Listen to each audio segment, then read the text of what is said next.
Tandane nane, tananane nane, tandane nane, tananane, tane tandane nane, tananane. Hello, hello, my dear children. It is story time. Let us have some fun. It is story time. Let us have some fun. Tane tandane nane, tananane. Hey. Far, far, far away, along the mountain ranges, near a dense forest, there lived a shepherd boy by the name Chinna. Now you see, Chinna had one job to do, and that was to bring his flock of sheep near the edge of the forest and then allow them to graze all day. And what did Chinna have to do? Just watch them as they grazed the whole day. Day by day, this was what he did. And as time passed, he grew bored. How long can he watch the sheep graze? He didn't have anything to do at all. Meanwhile, in that forest, in a dark cave, there lived a shy wolf. Now, I must tell you, this wolf was a great cook. Oh yes, in fact, he prepared his lunch all by himself. He never ever stepped out of the cave unless he had to get some ingredients for his food. That's it.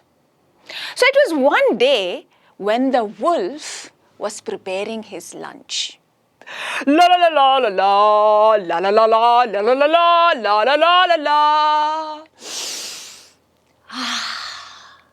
The smell, the aroma was just too good. And he was so hungry, he quickly transferred all the food onto his plate. And suddenly, he heard a sound, followed by a cry, "Wolf! Wolf! Wolf!"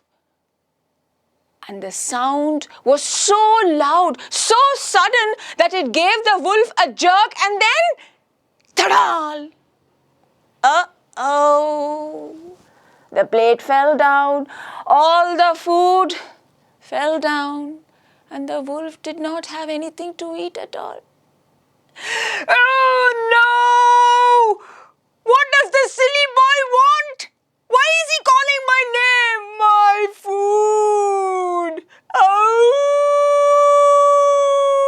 Oh!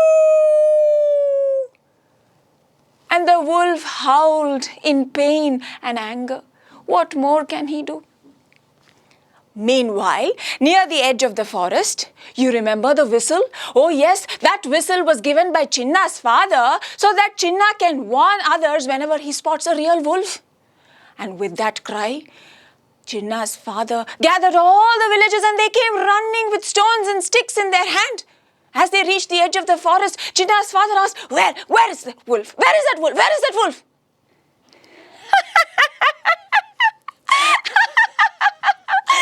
Papa, there was no wolf. I just did it for fun.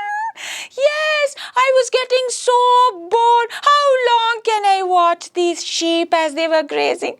I got so bored and so I thought I shall have some fun. And that's why I did.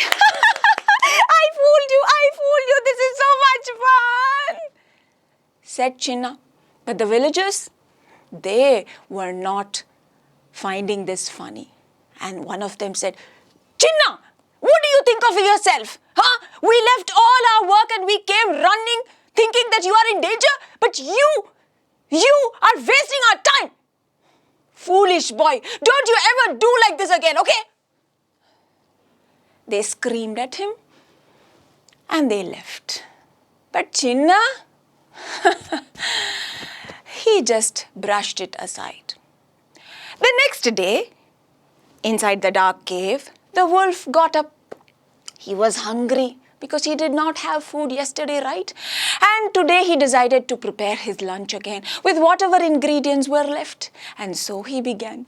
La la la la la la la la la la la la la la la la la la la la.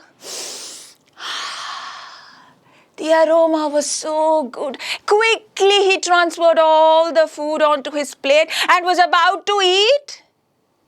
Yes, he heard it again. The sound. Wolf! Wolf! Wolf! And then, ta-da! The plate fell, the food spilled all over again, and the wolf lost all the food again. No! Oh! Oh!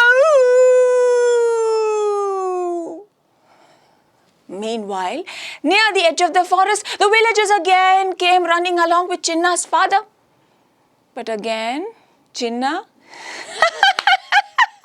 I fooled you! I tricked you again! Now the villagers found this really, really irritating. But thanks to Chinna's father, he calmed all of them and they all returned. The next day, again, the wolf got up really hungry. Oh yes, he was hearing all sorts of sounds from his stomach. But he did not have any ingredients in his house to prepare his lunch. And today the wolf decided, I am going to have a nice feast today. Let me go out and collect the ingredients, he said. And the wolf stepped out of his cave to pick nice herbs, special spices, whatever he could find in the forest. He went here, he went there, he went everywhere looking for those special ingredients. And in all this searching, he reached near the edge of the forest. Yes, Chinna and the sheep were of course there, but neither of them noticed the wolf. The wolf too did not notice Chinna or the sheep. But within some time, the sheep got so restless.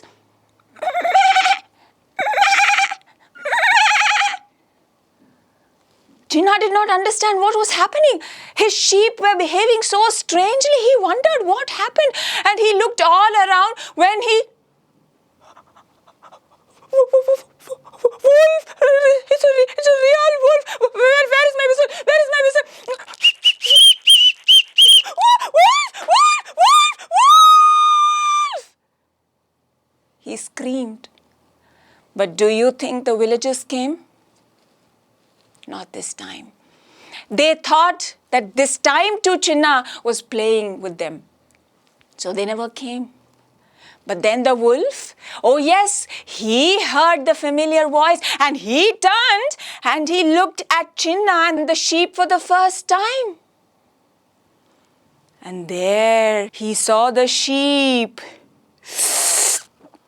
the fat sheep.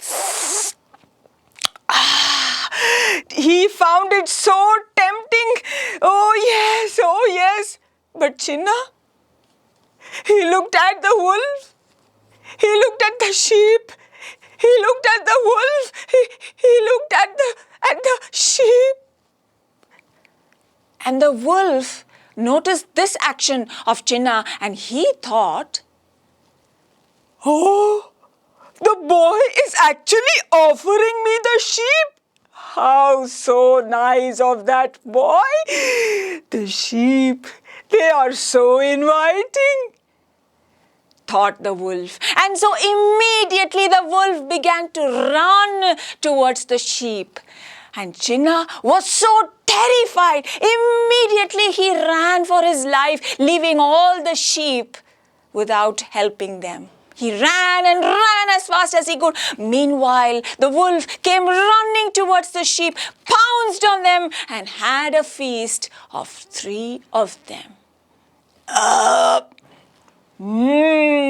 That was so good, I must say.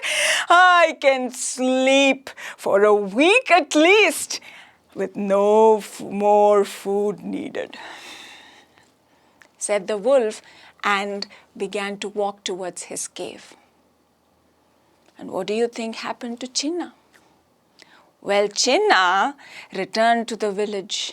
He fell at his father's feet. He apologized to him. He apologized to all the villagers whom he tried to fool around with over the last 2 days. Yes, he did realize his mistake, but at a heavy price. And that brings us to the end of this story. I hope you enjoyed listening to this story. Now, I have one question for all of you. So, what is your understanding, your takeaway from this story that you just heard? Think about it, reflect on it, and I'll see you again with another story. Until then, it is Meenu Sivaramakrishnan, your storyteller from Katha Galatta, signing off. Thank you so much. Take care.